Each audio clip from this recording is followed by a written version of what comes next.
Tô gravando esse vídeo aqui na semana do falecimento do Pelé, então eu decidi fazer essa pequena homenagem pro rei do futebol.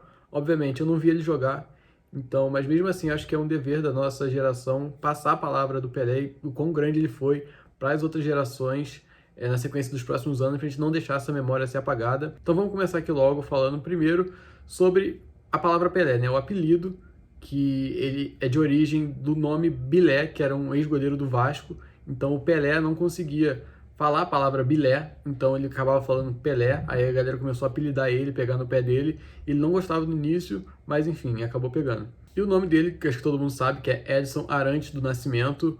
O pai dele, que é o Dondinho, deu o nome de Edson em homenagem ao Thomas Edison, que foi o inventor da luz elétrica. Então tá aí, foi uma homenagem a esse nome de Edson.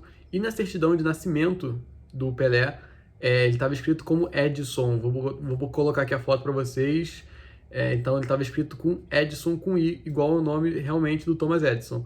Mas a verdade é que isso foi um erro do escrivão mesmo, e o nome realmente dele é Edson, como consta nos outros documentos dele, como por exemplo a certidão de batismo, casamento. O Pelé também imortalizou a camisa 10 nos dois sentidos. O primeiro, na posição mesmo de camisa 10, ele foi o primeiro grande jogador assim que começou a jogar nessa posição que hoje a gente conhece como camisa 10, que é jogando ali atrás do centroavante, sendo um meio-campista também. Então ele criou essa posição basicamente, e também usar a número 10 como o melhor jogador do time, né? Ele caiu por sorte na Copa de 58 com a camisa 10. Foi uma questão de sorteio, uma questão totalmente aleatória. Então ele pegou a 10, fez uma excelente Copa do Mundo, e depois disso todo mundo que era o melhor jogador do time, queria ser o melhor jogador do time, também obviamente queria usar a 10 do Pelé. O pai do Pelé, que era o Dondinho, também era jogador de futebol, e segundo o Pelé contava, uma das primeiras lembranças dele da infância era na Copa de 50, quando o pai dele estava ouvindo o jogo pelo rádio, que o Brasil perdeu a final para o Uruguai no Maracanaço. Então o pai dele estava chorando muito, e o Pelé, ainda quando criança, prometeu para o pai dele que ia virar jogador e ia vencer uma Copa do Mundo em homenagem ao pai. Não satisfeito em ganhar uma, ele ganhou 3 Copas do Mundo e se tornou o único jogador da história a ganhar 3 vezes a Copa do Mundo. O Pelé já falou várias vezes que era vascaíno de infância, já jogava futebol de botão com o time do Vasco, então ele era vascaíno de verdade. E em 57 tem uma história que o Santos ofereceu ele para o Vasco, mas o Vasco não demonstrou interesse. Na época, o Vasco queria contratar o atacante do Santos, Del Vecchio, e então o Santos recusou, porque ele era titular, ele era um dos melhores jogadores do time.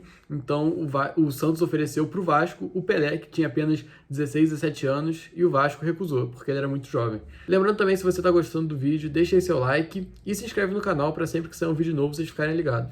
Das muitas histórias muito famosas do Pelé, tem uma que eu acho que todo mundo já deve ter ouvido, que é aquela de que o Santos, com o Pelé, parou uma guerra na Nigéria. Existem duas versões dessa história.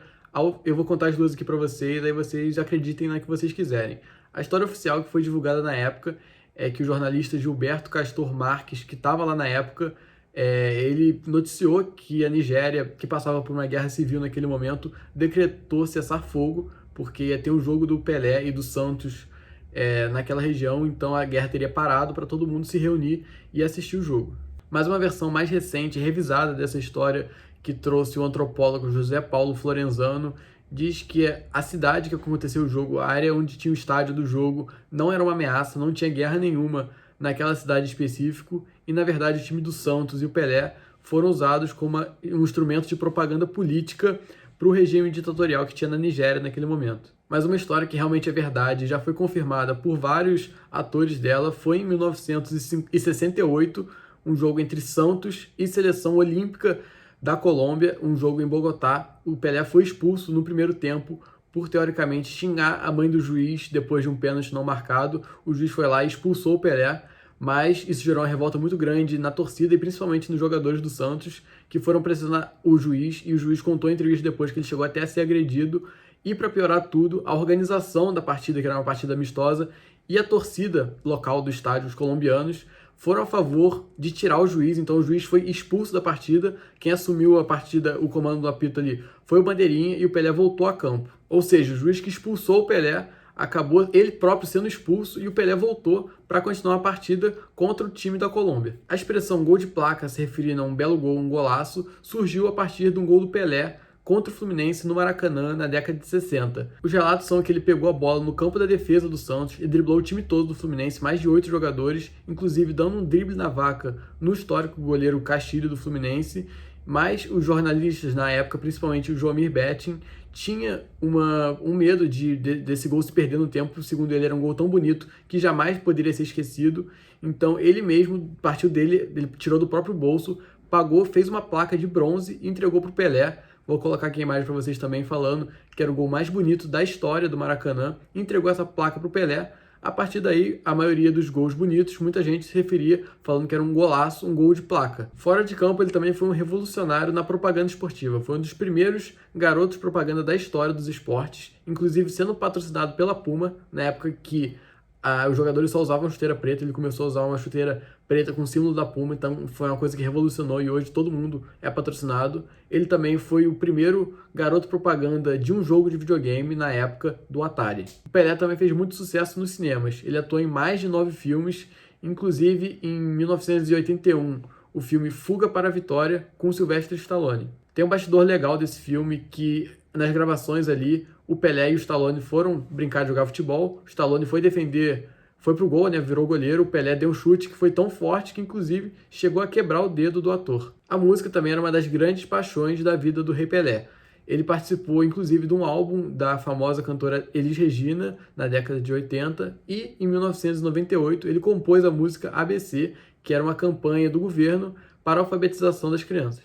ABC, ABC, toda criança tem que ler e escrever. Em 1990, o Pelé fez 50 anos de idade. Em comemoração, ele fez um jogo pela seleção brasileira contra um time que era um combinado de vários jogadores do mundo. Esse combinado de jogadores do mundo contava com vários jogadores extremamente conhecidos, como, por exemplo, Roger Milá, Stoichkov, Van Basten, Hagi, o goleiro Higuita, Ancelotti, e todos eram comandados pelo Franz Beckenbauer. A seleção brasileira tinha acabado de voltar da Copa de 90, o treinador era o Falcão, ex-volante do Internacional, e comandava vários jovens jogadores, por exemplo, César Sampaio, Cafu, Leonardo e Neto. A seleção brasileira acabou perdendo por 2-1 esse jogo. O Pelé jogou só o primeiro tempo e, coincidentemente, o Neto, o craque Neto, entrou no lugar dele no intervalo e fez o único gol do Brasil. O Pelé também já foi entrevistado pelo Maradona, que apesar de toda a rivalidade que os argentinos têm falando que o Maradona é melhor que o Pelé, o próprio Maradona dizia que o Pelé era o melhor jogador da história, que era uma inspiração para ele, e os dois se davam tão bem, como vocês podem ver nesse vídeo aqui. El sueño mío es poder hacer un par de cabezas con usted. Pues, ¿será que lo hacemos? Dale. ¡Qué carajo! A ver.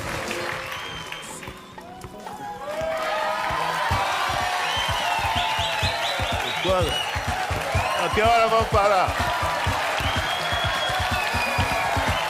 ¿A qué hora vamos a